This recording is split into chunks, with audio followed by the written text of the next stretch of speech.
সকালবেলা মা শিব পুজো করছে, একদম সকাল সকাল উঠে পড়েছি। এখন বাজে ভোর 4টে, আর তারও আগে 4টে বাজেনি, তখনও পৌনে 3টে এমন সময় আমি আর মা উঠে পড়ে শিব পুজো করছি। আর আমি বসে বসে রংবাতি জ্বালাচ্ছিলাম। অ্যাকচুয়ালি আমি কোনো ফটকাই তো ফাটাতে পারি না, এই রংবাতি ঝুরঝুরি এগুলোই জাস্ট ফাটাতে পারি বা জ্বালাতে পারি।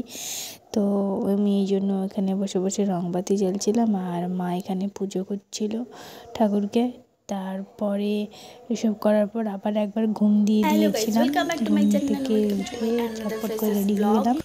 সো ভাইপোর জন্য অলরেডি ঘুম থেকে উঠে ফ্রেশ হয়ে রেডি হয়ে নিয়েছি। এরপরে ভাইরা আসবেন, ভাইদেরকে ফোটা দেবো। আর আমার ভাইরা সবাই ব্যস্ততম ভাই। অলরেডি আজকে ভাইফোঁটার ভিডিওটা কাল দিয়ে শুরু করেছি, কজ ভাইদেরকে কালকে আমরা খাইয়েছি আর আজকে ফোঁটা দেবো। অলরেডি খাওয়ানো হয়ে গেছে, আর আজকে সকালে ফোঁটা দেওয়া হচ্ছে। ভাইরা এতটাই ব্যস্ত যে আজকের দিনে খেতে আসতে পারবে না, সো কাল খাইয়ে দিয়েছি। আর আজকে একটা ভাই এসে ফোঁটা নেবে, দেন আবার একটা ভাই আসবে, মানে দু ভাইয়ের একসাথে টাইমও হচ্ছে না।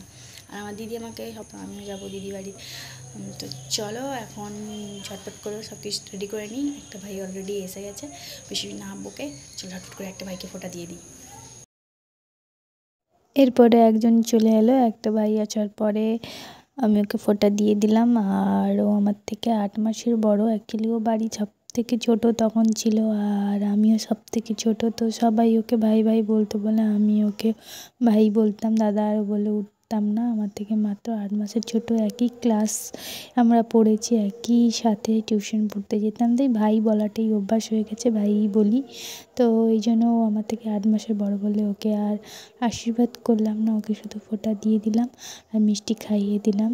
তারপরে ওর খাওয়া শেষ না হতে হতে মা মামাদেরকে ফোঁটা দিয়ে দিল। মা মামাদেরকে ফোঁটা দেওয়ার পরে আরেকটা ভাই চলে এলো, আরেক ভাই আসতে তাকে আমি ফোঁটা দিয়ে দিলাম। আর এই ভাই আমার থেকে অনেকটাই ছোট, তাই ওকে আশীর্বাদও করলাম। আর ওর এতগুলো আইটেমের ভিতর যেটা সব থেকে বেশি পছন্দ হয়েছিল সেই মিষ্টিটা ওকে একটু খাইয়েও দিলাম। রেডি হয়েছি দিদি বাড়ি যাওয়ার জন্য, আমি যে রেডি হয়ে পড়েছি, দিদি বাড়ি যাবো। আর এই যে পটকাই দেখছে, চলো দিদি বাড়ি যাওয়া যাক। দিদি বাড়ি গিয়ে দিদি আমাকে ফোঁটা দেবে, আর দিদি বাড়িতে এসে খাওয়া দাওয়াটাও করবো। সো চলো যাই এখন দিদি বাড়ি।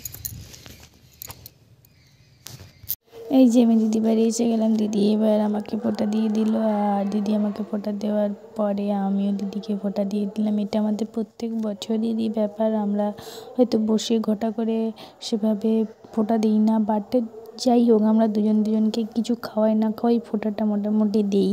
আর একসাথে সবসময় তো লাঞ্চ হয়, তো সেই একসাথে লাঞ্চও করি। তো যাই হোক আমরা দুজনকে ফোঁটা দিয়ে দিলাম। তারপরে আমরা একসাথে বসে লাঞ্চ করে নিলাম। আর তোমরা কে কে বোন ফোঁটা দাও, আর কার কার ভাই আছে ভাই ফোঁটা দাও, কে কেরম ভাই ফোঁটাতে মজা করলে অবশ্যই কমেন্টসে জানিও।